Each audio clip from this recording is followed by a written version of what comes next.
when you expose your neck in just full perpetuity and the person you're fighting ignores it and swings away like it's the end of Signs, spoiler alert, that phrase plays a role. That proves fighting is easier from outside the cage, which has always been what we sort of thought here at Verbal Tap, which means it's time for the show. I'm Kevin. With me, of course, Rafa Esparza. We just watched some UFC, so we're hopped up on the fight high. Well, one of us is high. Well, I wasn't going to say I was only fight high. There's also other forms that you're allowed to be legally in Colorado. Plus, I have a medical condition. Raf, how are you doing this evening? I'm doing great. I have two issues, but I'll address the first one. Did you know our good friend Karen Bryant was working like the dog show? She was working the Westminster Dog Show? Mm-hmm. She was a host for it. What? Like How? a broadcaster for it. Oh, 'cause my Fox God. Sports 1 had it. First time out. Yes. She always does a good job, and we're pretty vocal supporters of hers. I would like to pledge my undying allegiance. This woman hosts shows about MMA. Now you're telling me she has parlayed that into some dog coverage? Yes. Now, you have to understand where I started to think, off. where does this intersect with Kevin? Well, wait no further, people. I'm thinking Kevin's missing his true calling, which is to be the host of the alternative dog show. Now, what's the alternative dog show? Well, it's not the real dog show. It's not the Westminster dog show, because he would be laughed out of there. But, I don't have the suit or the facial hair sharpness for that crowd. And you don't have the seriousness to stay in that mode. Or the calorie intake. But have an alternative dog show, or as my wife likes to say, she's like the one where everybody gets high and then plays with puppies. And I was like, Kevin would be the best host for that. We would kill that collectively, because I'm going to need someone that's not high paying attention. And I think you're my man, Rav. I don't know how I do with stoners. I'd like to think that dogs, we're the same demo. You're great in the dogs category. And frankly, I think you and I would come up with a lot of exercise. The alternative dog show is something that's been in my head in a different name. I like that name a lot. It's always like, where are the mutts? Where's the greatest humping category? Where's the most dog park pheromones? Like, is there a fetch category? Where are we at? God. Be great, a fetch category. We have MMA awards. We can have an alternative dog show featuring mutts, I think. 100%. I think we can support both. We're coming to CBS. We're going to pitch this. And it's going to get rejected by NBC, but I think CBS might be interested. Oh, yeah. CBS is really into the alternative. We're gonna get to the fights. Stuff. All right. Now, here's the second thing I was bringing up. Okay. Oh, okay. So this is the second part of something. And I was like, Kev, there are two things that are making me mad. Number one, that. Number two, I don't know why you need to insist that Derrick Lewis needs to go into a submission game when the man just wants to punch people. I want to be super clear. Doesn't need to. Like that he chooses it. He makes that conscious. You know the part of the fight I'm talking about. This is a nice little teaser for you all, what we call in the business. Yeah. Or what Raph calls in the business, told me about. The alternative dog business that we run, theoretically. It's just, do you want your mutt looking its best? Come to We Won't Groom It. We're just going to spray them with the hose.com. He doesn't tickets by the second. He doesn't need to, but there was a scene when Travis stuck his neck out because he wouldn't get punched anymore. And I said to Victoria, I was like, nope, it's not going to matter. He will choose not to try and attack that because he is 280 pounds. He can squeeze his head off. Not interested. Just going to keep swinging away. Loved it. So, okay, so that's good. And you have to understand, though, Kev, if you're the more jiu-jitsu guy between the two, which is, I guess, being very generous, to his credit, he was using those kind of underhooks when he was trying to get back up to keep himself safe. And that is what we advocate that for. I would call him safe during the grappling exchanges. So when he was getting up, he was like, I'm probably going to take some shots, but if I get underneath and get this underhook, I stand a better chance of getting to my feet. And boy, did he.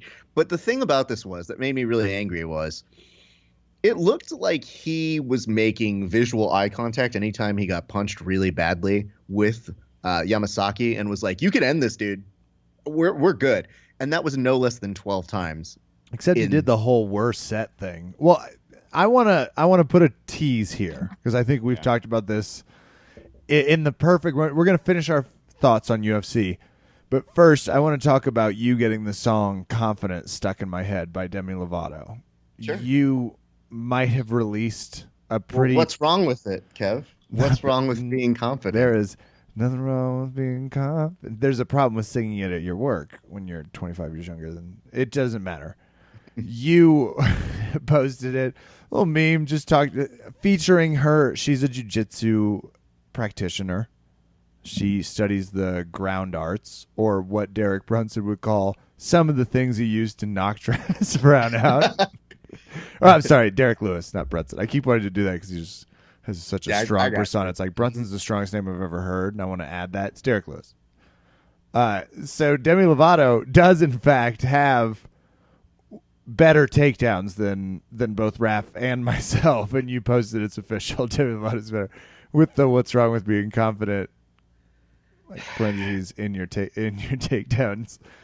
Wildly shared. Tom DeBlas threw it out. The big teddy bear of jiu-jitsu. Oh yeah, Tom DeBlas. We totally thank you so much for sharing it. Thank Tom you sent me a note, and by the for way. all that you do. Yeah, and I'm not interested in his nice bullshit. I can see it a mile away. I know where he's coming from. I've met people like that before. Yeah, I'm going to teach all these people jiu-jitsu. I'm going to be your friend. I'm going to foster a culture of supportive jiu-jitsu fighting. And then he's going to turn on you. Everybody wait. Absolutely. Everyone thinks he's this nice, he's hard to understand because of his deep, gravelly voice, and I like that. It reminds me of, Seinfeld in a great way. I don't buy it. I think we're coming up with something big. No. He wakes up every morning mumbling some sort of spiritual jiu-jitsu Oprah nonsense of being like, when the sun rises in the morning, you know you're going to have a good day, you guys. Get on out there and beast it. Tom DeBlas. Jiu-Jitsu Oprah. Anyway, that's not the point. It got shared, and yes, he did a great job. Thank you get very an much. armbar. You get an armbar. Everybody gets an armbar. So Tom shared it, but I think the bulk of it is thank Super you, funny. ADCC. You shared it as well. We're very appreciative of those things. It's now gone viral, and I'm proud to say it has been viewed more than 100,000 times. So thank you to everybody who has shared that. Now, coming along with something that is so popular, as we discover on this show all the time, guys, are idiots. Not is that our faithful social media fun. Let's not call them idiots, Kev. That just would be rude. We have some people who like to use the opportunity to see a meme. To be fair, I think I'm an idiot. Sometimes they want to participate. Sometimes they want to add a joke, and that's perfectly fine. That works. But here's where it gets a little obvious. So the meme that we put up was Demi Lovato doing a takedown on a black belt. And it says, well, it's official. Demi Lovato has better takedowns than me. The drilling, kind of. Yep. This is one of the first comments that happens. It says, you must have terrible takedowns if that is better than yours. Rushed in, head down, and didn't even grab the knees. Shaking my head, crying, laughing. Emoji. First of all, great breakdown. That's good stuff. Yeah, and I love the fact that this person really wants to make sure, like, they're not quite sure how to approach the construction of this joke. So the shaking my head is like, see, I get it. I can do jokes too. But then, like, the laughing, crying emoji is like, yeah, that's the joke. The joke is pretty blatantly obvious. I don't have great takedowns. And I saw Demi Lovato get a takedown. Now, again, now that we've explained an aggressive takedown. I just want to be super clear. And yeah, is it the best thing in the world? I mean, hey, you know what the nice part about it is? She's a white belt attempting takedowns. One of our friends put up a status update or a response to it that said, listen, if Demi Lovato doesn't pull guard, neither should you. And I think that's that is good, especially when people post a lot of those open guard memes that are just crack me up. So here's one, you've got that. Then another person 2 seconds later says, okay, someone please get her a real partner to roll with. Shaking my head. Now everybody's shaking their fucking head when they're bitching about this meme. That's the best. I want to take this one because that's what I was ahead. referring to with idiots as an affectionate term for the people that post comments like this. Number one, have you ever rolled with your instructor? Yeah, they've done that for you. Just a big heads up. The fact that you're not murdered and in a body bag every time you've rolled with them for the last 10 years. I saw Jubera pull an armbar. I don't even want to talk about it. Like, the way they let things go, it's ridiculous. So, he was highlighting his students' growth. Maybe don't shit on him and her for that. 2, I don't think you've produced a music video that has over 183 million views. And until you do, sir, I'm going to compliment her takedowns. Oh, there was a great one of those. I'm going to pull it up from Tom DeBlasis. But we're going to go a little bit deeper into that comment because somebody said, I'm sure he's real. Black belts don't even go close to 100% when rolling with white belts. He did it for the video, obviously. And that person's response was, I was thinking more like a tournament idiot, but your comment was real smart. Congrats. And then the okay emoji, which, first of all, rude. Second of all, what the fuck is the point? Yeah, we want Demi Lovato to go run a tournament. That'd be great. But you know what? Her insurance costs more than all of jiu-jitsu combined. She's not going to compete in jiu-jitsu? No. Do you know how much those vocal cords are worth? Jesus. I don't even know how to explain it. I just like the fact, and this is where I think we should interject. Haven't seen Ashton out there, have you, either? But this is where we need to bring up the most important aspect of this whole conversation. And it's pretty simple, guys. With comments like this, don't ever ask why our sport isn't bigger. Because we get a popular person who's in front of the world saying how much she enjoys doing jiu-jitsu, posts a video of her enjoying the sport, working on it, maybe becoming more confident in her abilities to take people down, and you get assholes who are going to respond as such. There is one person who put this, and this goes to Kevin's point, who said, I'd like to see anyone hating on her sing Cool for the Summer in front of 90,000 people. LOL. That's her day job, and she sings better than the haters will ever be at jiu-jitsu. And Kev, you know what I have to say to that response? What do you have to say to that response? Let me cue it up perfectly. Cue me again. What do I have to say to that response, Kevin? What do you have to say to that response?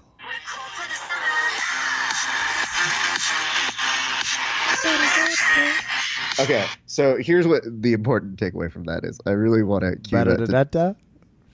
It's not just da-da-da-da-da. I think that anytime we make a great point on this show for the duration, I just want to hear. That should be music. I think that's the fucking funniest ad-lib noise I'll talk to her agent about the rights. We make a lot of good points. I'm going to need to use it like 14 times a season. I don't know. What do we have we clipped the seasons? Frankly, Raph, I'm going to use a cheerleading metaphor. Go for it. A lot of people think they're the top of the pyramid, and I get it. We all feel that way. Right now, we're the bottom of the pyramid. And you know who's on top? Who? Demi fucking Lovato. So shut up and encourage it. And be like, look how awesome she is. What a badass. Learning jiu-jitsu. Everybody fuck off. No one's going to be storming that stage uninvited. There's a lot to go off of here. Boom.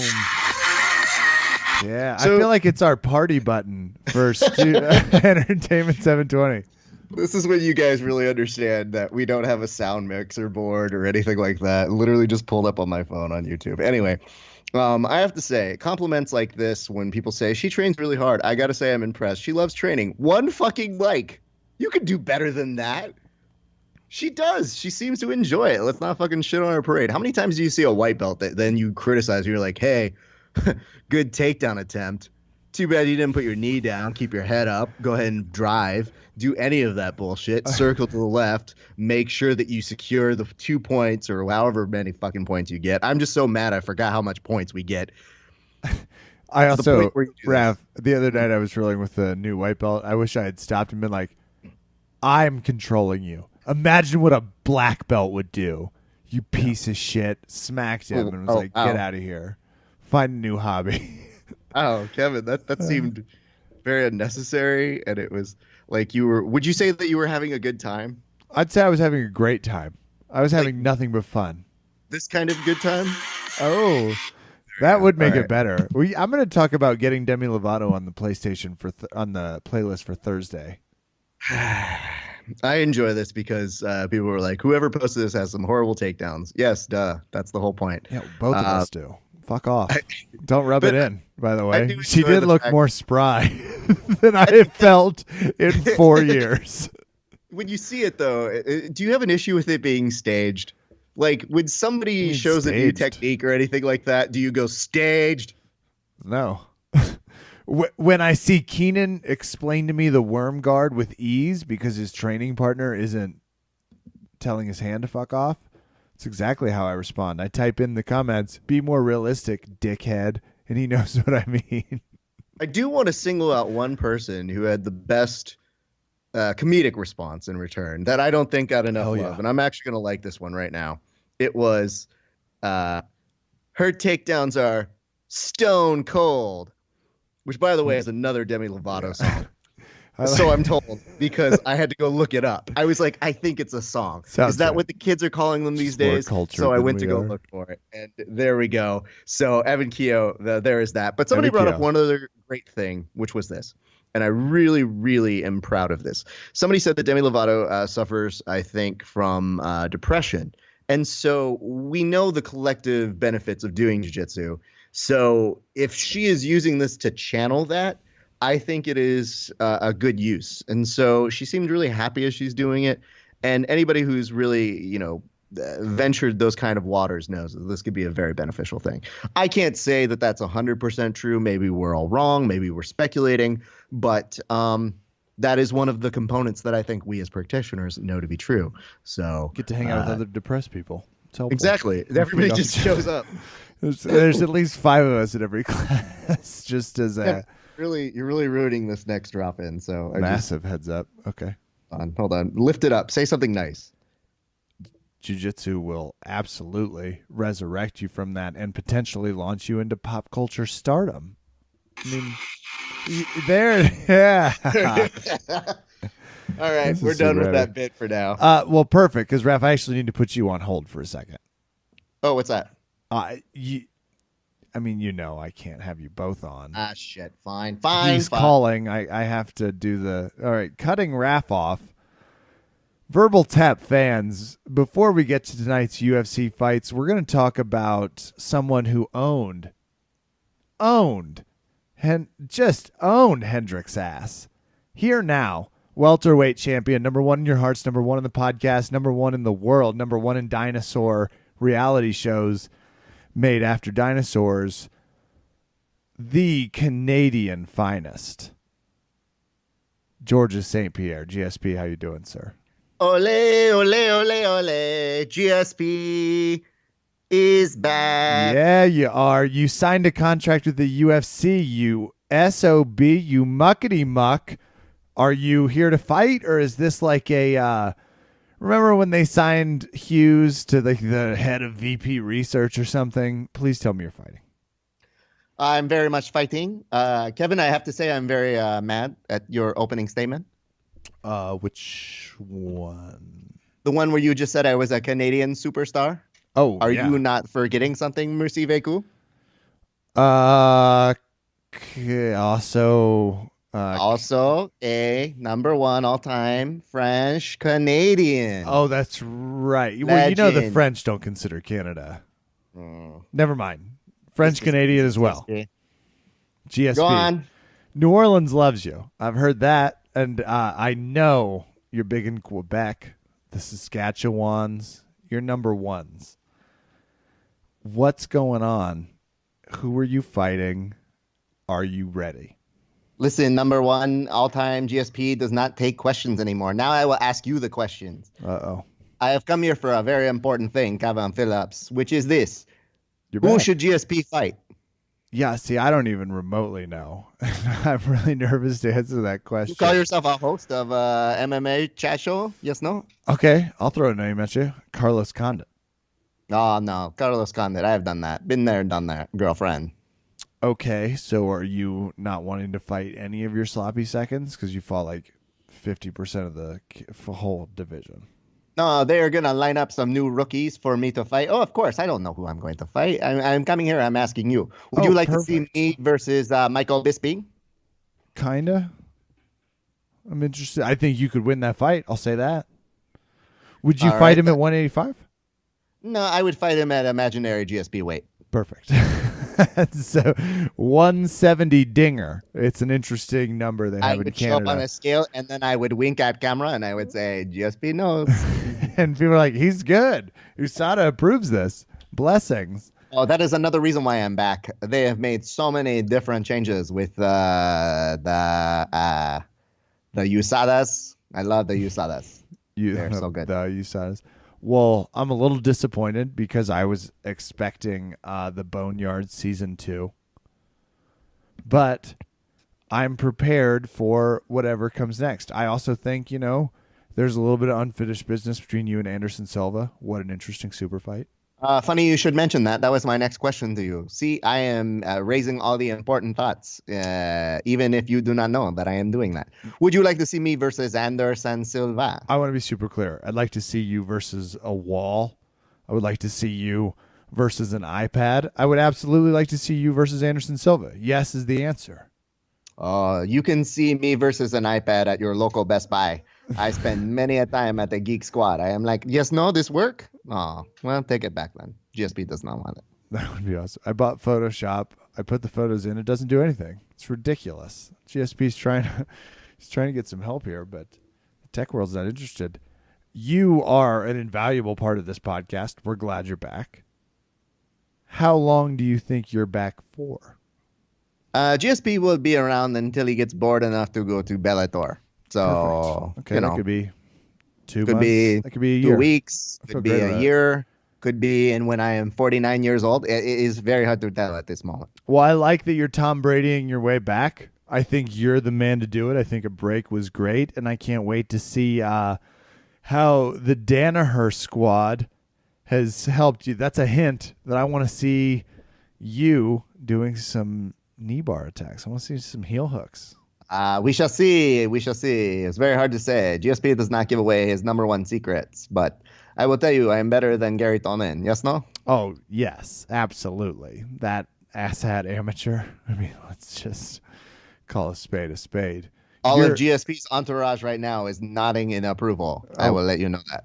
Perfect. I assume that's just like the Canadian version of the Village People. They're still no. It is a harem of women. They just look at and they serve GSP in every one of his needs. It's a good idea. I am like New Prince. Good I have different ones. In fact, I have inherited all of Prince's former girlfriends. I have Vanity, Apollonia, Daima, but I could not secure Pearl. It was very sad.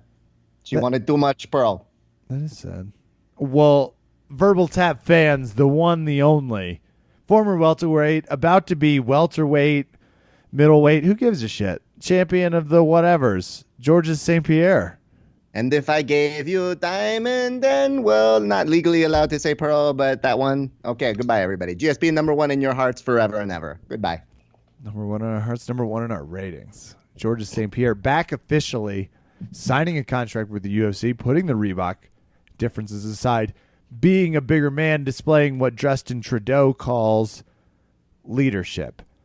I would like to thank GSP. I'm going to bring Raph back on, which is a huge bummer, I know. But, we have to make certain sacrifices. It's a two-man show, so we just have to scroll past it. I'm going to soundboard Raph back in. Raph, GSP's fired up. He's making less sense than ever, and I'm excited that he's back. Well, thank you. Good build back to me, by the way.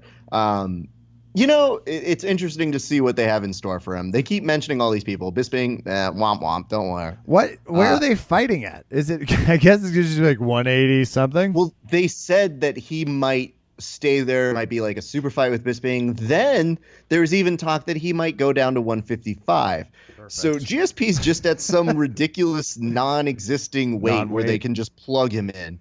So like GSP will hit the scale and they're just gonna be like, yeah, you're GSP, you're good. You've made GSP weight.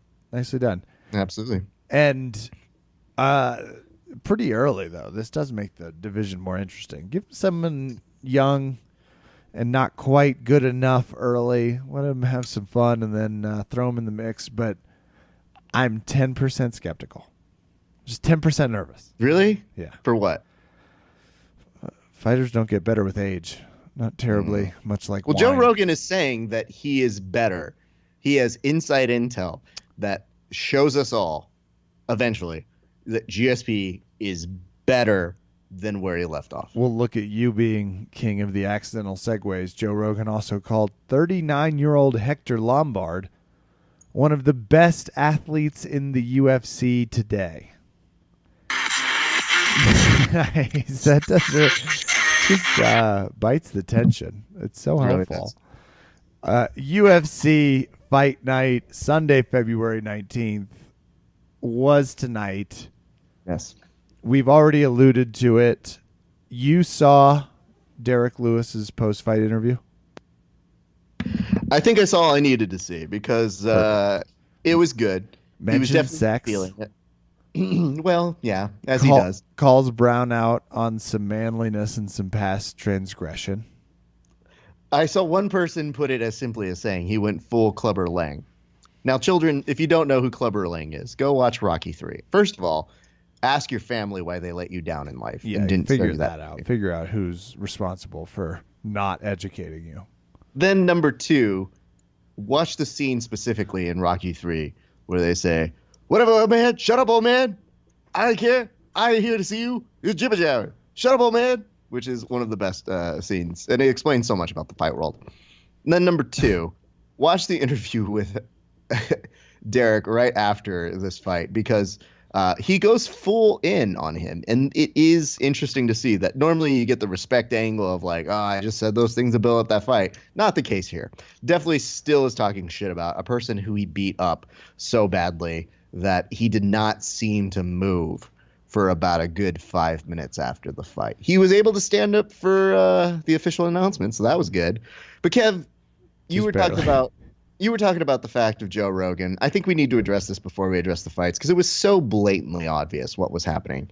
And kudos to Derrick. And Kevin was saying this as well, that maybe we should just start calling him the Beast. It's 2017.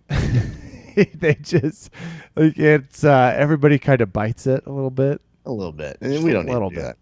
So anyway, so there's that. But if you look at this, what was the thing that stuck out most about this particular UFC Fight Night? And I would have to say it is the newly acquired Todd Grisham, who is holding down commentary alongside with Brian Stan. Kevin, please give me your thoughts about him. He needs to chill. Number one, your voice is not going to make it for us.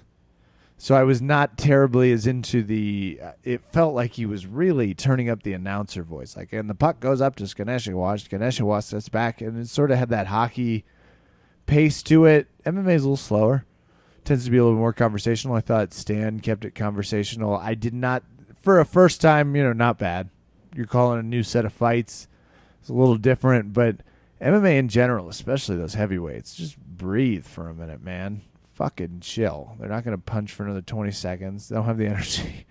They have to defend the takedown, and they've gone to the ground once, which is one more than they've been rehearsing. So didn't love it as a general. Just didn't find him very... Has he done MMA in general? Has he done some undercards and some local regional stuff? Because I think people forget that's where a lot of these guys cut their teeth. So they got used to doing it on a local circuit. Well, he was practicing with Dominic Cruz before he got this. But many of you will know him from ESPN. But a select few of you, who are the really educated folks, will know him from WWE. He was a commentator for that. If that wasn't apparent tonight, I don't know what else is. I like the two. I think there are very few people who can do both. Jim Ross is obviously a legend. I feel he can kind of do that world. Josh Barnett also happens to be fairly good at doing both. There are certain people who can understand what each of those worlds need. Todd Grisham tonight was trying to play the role of the broadcaster. And I do sympathize with this one thing, which is taking over is a very difficult job to do. Now, he had a great interview with Jonathan Snowden, or what was that his full name? No, was it Jonathan Snowden? Uh-oh. Let's double check this one real quick to make sure. Yep, Jonathan Snowden, combat Edward's sports cousin. writer. Mm-hmm. Just want to make sure. I don't want to have any leaks come through any of this. But he apparently detailed his whole process. And when he was on the WWE, he was fine. He was like, poor man's Michael Cole, which is not great. But he talked about his experience of going from working from Vince, who mostly just wanted him to entertain people. And I think that's a valuable skill. But when you're yelling out in the middle of a fight, "Get out of there, Travis!" I don't know that you need to take on that kind of bias-like reporting. Like, we're not necessarily rooting for one of the other people. So it makes it a little weird. So, yeah, I saw a lot of hate on the internet. And you're right. He was not good tonight. It was his first time, so we should probably keep that in mind. But, Kevin, what are some things that you could make for suggestions? Because we're more of a constructive criticism podcast. Yeah, absolutely. Rather than some other shows who might just say sucks, because you already know that's going to happen. He jumped on some good things, which was explaining what the fighters had told him before the fight, which is really helpful because MMA is still so limited journalistically. They are so shut off to the press comparatively, right?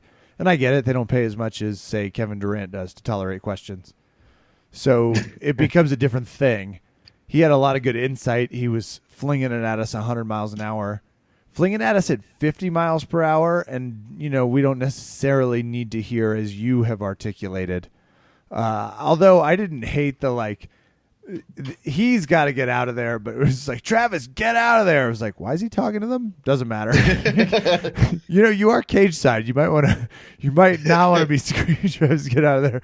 But just sort of, he's got to get out of there. Just kind of keep it even keeled because, I don't know, I don't even mind emotion. I just thought exactly it should stay a smidge more binary about what was happening, a little less about what their mind is saying.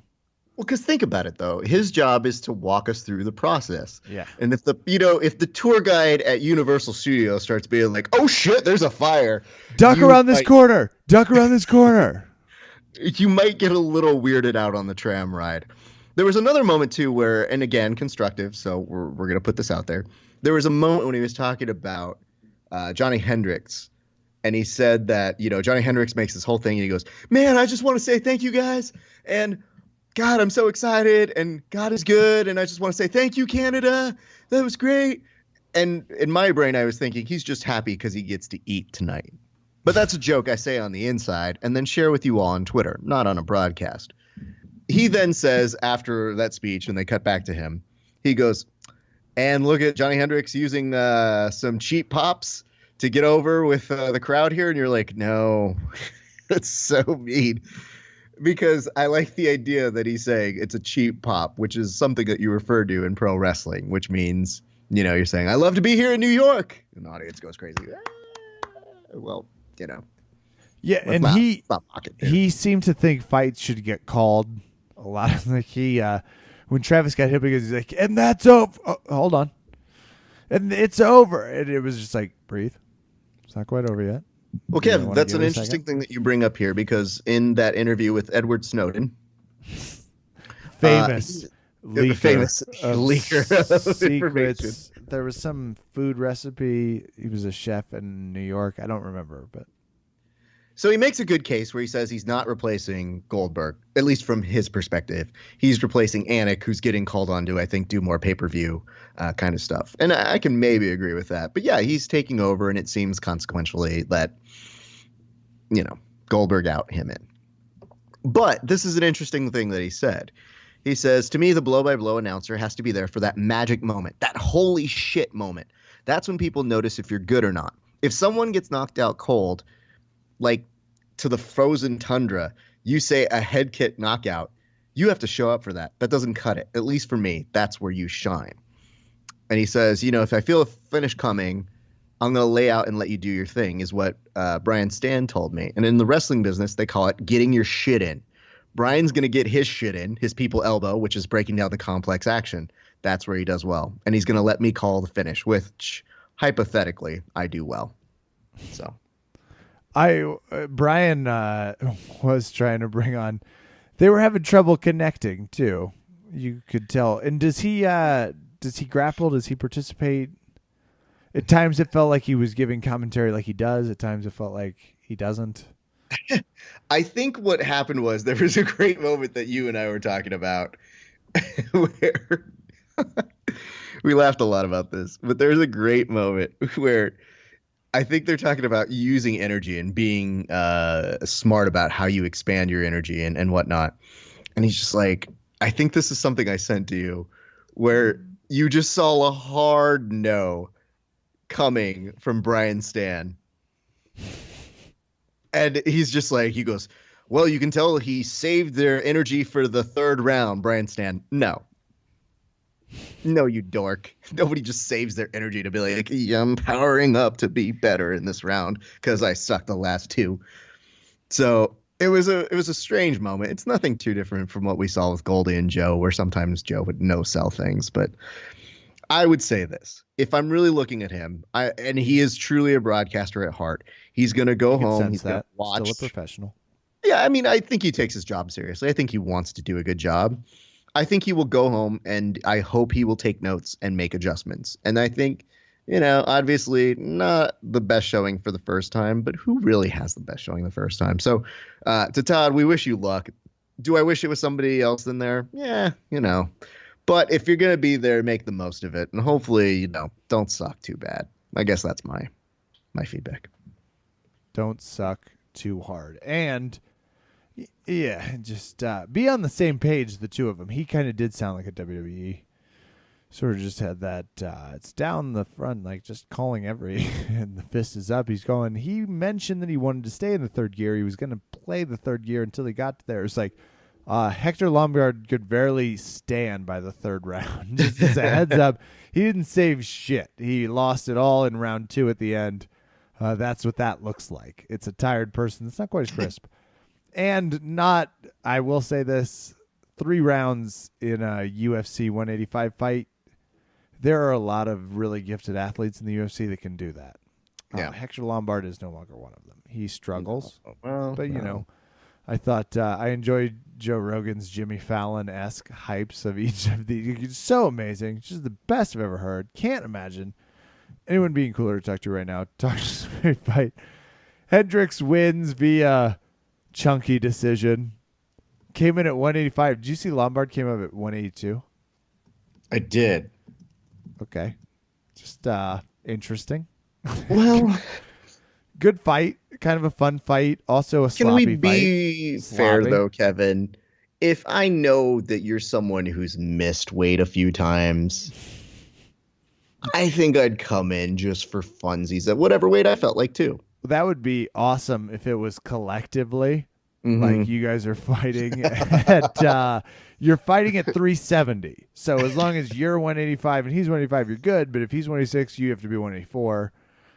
Maybe he thought he'd spot him 3 pounds. That's classy of Lombard. It's the Biggest Loser version of the UFC. They cheer each other on. They're like, "Oh God, you did it! You made it! I didn't think you would. Now we have a fight. We're gonna get paid." Now Derrick Lewis is fighting a 50-pound person.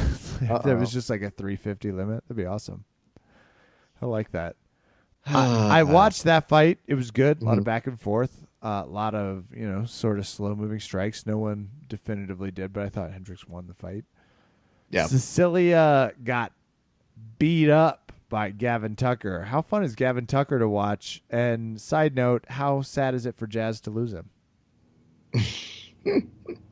I think it's fun to see him. I think he had a lot of spunk. He seemed to really be playing up to the crowd a little bit. He just really enjoyed being there. And that can sometimes be contagious. Some people might call that showboating or boring or trying to be, somebody else in that division, Caleb. But there are definitely people who I think look at that kid and hopefully see that, he's got some talent. I think he could be very good in that division. He had a good showing, and I'm intrigued to see what he does next. But I thought he won us over with just how happy he was to be there. And he put on a good show for his hometown. So good on him on that. And some serious striking. That guy's got some talent. You'll have to talk to us about the rest of the fights because I'll make some comments. Derrick Lewis is a beast. Okay. Travis Brown, I don't know if Derrick Lewis just had to shit or not. That's what he said. That's why he said his stomach hurt. Looked like he got kicked a few times. I got boo-boo. He's been having too much sex. He's so tired. Who can interview when you're that tired? What a great moment. Derrick Lewis is a terrifying guy. I think if you get him to a third round, you're fine. But good luck. Yeah. Let's talk about the romance novel model, Elias Theodoro, who looked pretty good.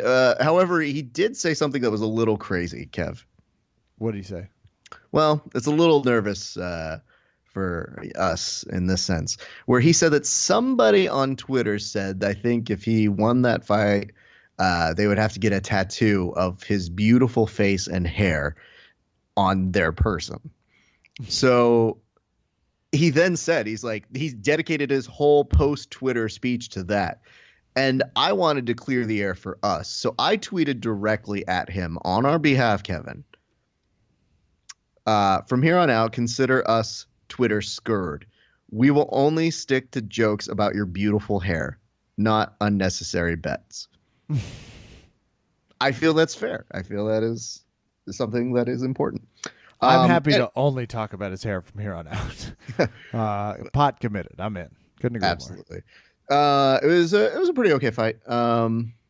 Let's talk about Sarah McMahon getting the submission of the podcast, Kevin. Oh, yeah. She got an arm triangle? Yes, Strong she did. Wrestler with great skill. I'm not surprised. And, Kev, it did not look difficult for her to get. She was dominant. It happened within about a minute 14 in the fight. It was impressive. If I see that clip go up, I'll throw it up for you guys. Paul Felder had a TKO. Pretty cool to see. I think there might have been some unnecessary moment where I think the ref could have stopped things and not stopped things during the evening a couple times. But there were some people who were saying, hey, there was a kick by, I think it was Thiago Santos, and they go, yeah, maybe that guy wasn't fully out, and I don't really care. It was a great-looking kick, and I was pretty much done with the fight when I saw that kick. In other news, there were some decisions that people don't know how they feel about. Randa Marcos defeating Carla Esparza, and some people saying, how did that happen? I might be one of them, because there was kind of an illegal kneel. Yeah, it was a little rough, Kev. I love the brethren, but she just, I don't know what happened. Like, she was going for a submission finish, and she was going for a head and arm triangle, and she didn't quite finish it. So it kind of looked like maybe, I don't know, depending on how you viewed the strikes, but it looked like she could have been getting that second round. Third round, it looked like hers as well. But yet there was definitely somebody who helped tip the scales, made it a split decision win for Randa Marcos.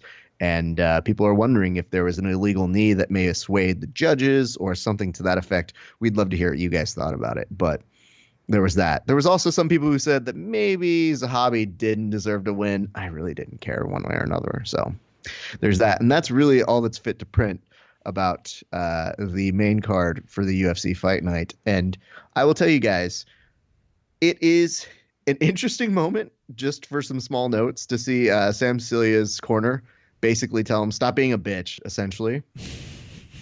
Great advice. They said it a little better than that.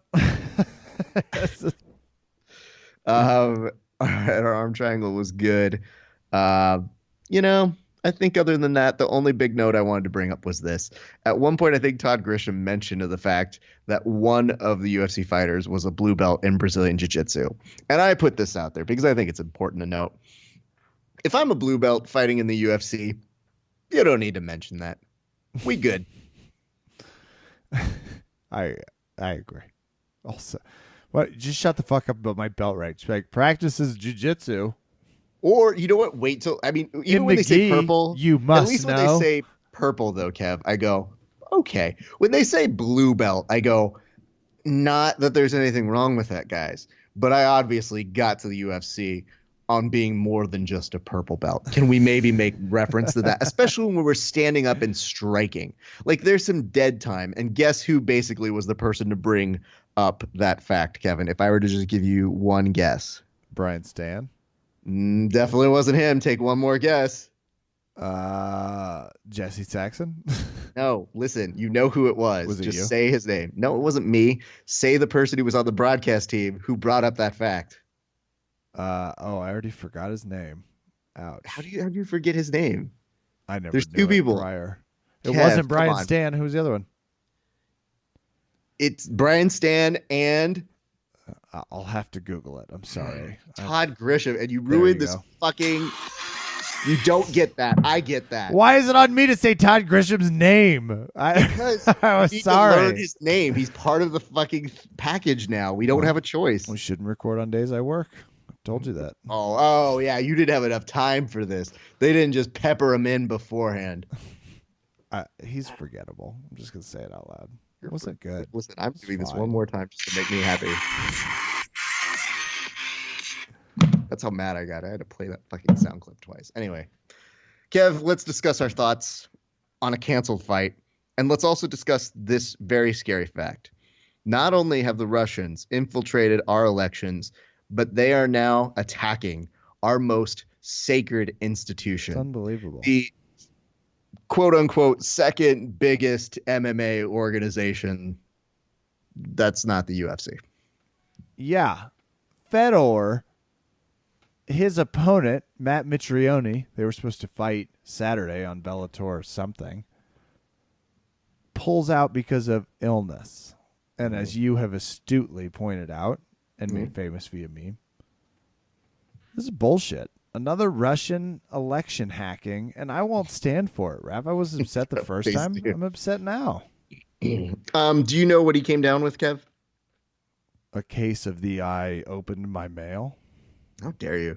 He came down with a case of passing a kidney stone. I'm sure that's what the form said. Kevin, there's nothing worse than having to pass a kidney stone, and it sucks, and I feel really bad, and it just... No, soundboard, shut up. That wasn't necessary there. Not now. You're not welcome. Now. Not during a kidney stone. I know we needed to pick me up from that moment. You but do not not now, represent Soundboard. kidney stone. I'm sorry. I'm just... Nobody ever in their life has ever been like, kidney stone? Dude. No. Anyway, so that's why that fight got canceled, and bummer. Tough. Did you care about any of the other part of the card? No. Okay. I definitely saw some other people were fighting. I don't know. Sorry, I was gonna watch, but then it was like, well, maybe I can't make it. So Do we need to have a talk about Bellator, though? Do we need to like sit them down and have a moment with them? Be like, I know one massive event is cool, but you need a second event. Like somebody's gotta put Caveman back on the show. Just saying. Well, they had a Patrick Fieri, or I believe it's Pitbull, Elos Pitbull. He defeated Josh Thompson by a KO punch, which was impressive, and they became the new main event. So congrats to them. Czech Congo got a decision over Ole Thompson, and lower on the card, Josh Koscheck got TKO'd in the first round. So there is your update on Bellator 172, and you didn't really miss much. So, you're good. Hey, that's going to do it for us tonight here at Verbal Tap. Let's move into some shout outs. Do you have some final notes before we shout it out? Well, let's start with a big shout out to our good friend Rafael Lovato Jr. Oh, also joining the Bellator. That fight I'm going to be watching. That's amazing. That's a smart one, you guys, to put him on that card. Yeah. However, I have to say he's going to be on the preliminary card on Spike.com. So keep an eye out for that one. Yeah, I know. Come on, guys. Let's put Lovato where he belongs, and that would be on television. So that's going to be on March 3rd, 2017. Keep an eye out for it. We are very stoked for him. But it was kind of weird because I sent a note to Lovato being like, yo, dude, how does it feel to be the second most famous Lovato doing jiu-jitsu this week? And he was not pleased with that, I assume. Well, I felt bad because, I didn't really want to put it on him. I thought it was a little mean. But this was his response. There's that. He gets it. I mean, listen, guys, you can get tired of that. I won't, and I don't care. Future generations will look back at this show and know that we were right. So anyway, let's start with him. Let's start with everybody at Valley Martial Arts Center. VMAC. Great event over today at the VMAX. We had some great competition. It was the whiteout competition, whiteout number 6. And you know what's great about whiteout competitions, Kev? Just first of all, the sheer amount of work they put into fighting, but what else? Well, I wanted to comment on that because those people, the white belts, when they get out there, they may not know what they're doing, but they commit 190%. So it's beautiful to watch. And like half the time, like you see the harness good energy of them and you say, you know, we can mold them to be good. This is good stuff, guys. This is great. So obviously to Pat and Jackie and Becker, congratulations. Good job to you guys for competing today. But a very specialized set of shout outs. One to Jeff Janney, who held down for the Academy in a super fight. But the biggest of all going to our good friend Brian Singer, who received his blue belt today. So we were very proud of him. And, Brian is one of those guys. He lost a lot of weight doing jiu-jitsu. His wife was there. I think his kids were watching as well. So we got video of it, and it was very sweet to see him get his blue belt. And as somebody who has been there since the very beginning of his journey, it's been great to watch him grow and develop, and I look forward to seeing him do more. And I've already warned him, his legs are now fair game for everybody. So if you're rolling with him, please attack them a lot. It's what's fair. It's really no choice. Yep. It happened to me. Happened to Kevin. Happens to everybody, guys. So there's that. I also want to send a shout out to my good friend Timmy Gahn, who is part of the Jean-Jacques extended family. And Timmy was one of the first people who really got me into jiu-jitsu. He's a Taekwondo black belt. So I basically told him, I'm like, you're in charge of making me okay at this. And Timmy and I, a long time ago, I would train a lot and he would come in and out, and I was just happy to see him get his blue belt. And he did so today by taking first place in competition, had some great matches. He was even going up against one of our guys, Pat, and they became besties, Kev. This is the worst thing. I think they both deduced that they were going to be taking on each other. So Pat sees me talking with Timmy. They both look at how big the other is and they go, we're probably fighting each other. Then they go off to the side and start like gal-palling around, and they're just like, what do you think about this? I love side control too. It's so great. Let's be friends. And then afterwards they're like, okay guys, you guys have to have a match now. And they're like, okay, I'm gonna hug you before the match. Is that cool? Okay, let's just be friends. So anyway, after that love fest ended, Timmy did some good work. And they were very, very cordial after. But anyway, as somebody who's watched Timmy as well and has seen him come back into the sport, we appreciate having him. And we like the fact that now he has to do more stuff in gi and also attack his legs as well. So there is that. So congratulations, Timmy. Very happy and proud of you. And to everybody who came in and competed today, thank you guys so much. We appreciate, you coming through our gym. I love seeing our gym get packed. So there's nothing quite like it. I want to send big thank yous to all the academies who participated. There are far too many to name, but you know who you are. And it's just rad to see you guys. And then one last big shout out to the LA Jiu-Jitsu Club. Got some stuff coming up in the works, maybe some seminar or two to announce in the very near future. But they would. Keep a listening out for us, you guys. We'll hopefully make sure that you are the first to know. And in addition to that, I think it is also good to acknowledge our good friend Thor Shanky, who went to go compete at the Jiu-Jitsu Net competition, the Jiu-Jitsu Net Challenge, as put together by Trumpeter Dan, a.k.a. Dan Lukehart. And Kev, I have to say I was very impressed with their production. Not only did they have a great set of blue and purple belts and made it super exciting, but they also featured a really cool super fight between Keenan Cornelius. Remember him? I know it's tough. I know. He's still around. Okay. I remember a Keenan online thing, but it was like no, it wasn't a sex tape. It was something else. It was no. But he fought Sean Roberts in a rematch from the BJJ Kumite, and it was quite impressive. So that is pretty awesome. Had a great match, and Keenan ended up winning via, I think it was triangle. Yes, it was. However, Sean Roberts had a very, very rough looking armbar attempt at that very beginning. Everybody's hearts stopped for a brief moment. So that was some good stuff to see. So my congratulations and thanks to everybody who helped put that together as well. You guys did a great job. That was really, it's good to see that they were running commercials. They had good broadcasting. And most importantly, the talent seemed to enjoy themselves. So kudos to them. And I think that's going to do it for me, Kev.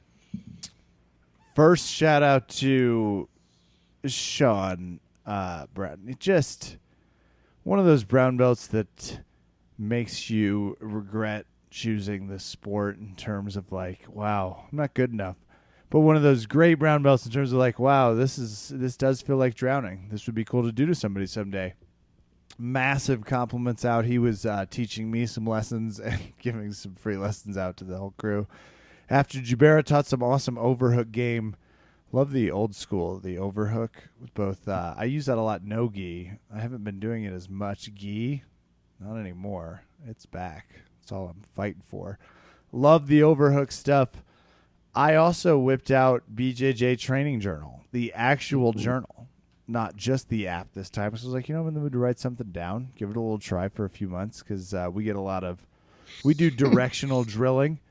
And I was like, I've used the app quite a bit, and the app is at times hard for me, especially afterwards because I'm all sweaty. So I was like, I'll try the book for a month or two to see if it can help jump some starts. So massive shout-outs to our friend Amici throwing out these beautiful little diaries that remind me of planners in fourth grade, which is when we were like there. I was like, oh, so they give me a planner. I'm in. Love it. I'm going to try the old school method for a little while, Raph. And that's going to do it for me. That's going to do it for us here at Verbal Tap tonight. I'm Kevin. Thanks for listening. Hey, guys. Thanks so much for tuning in. Good night. And 5 stars. 5 stars, Dicks.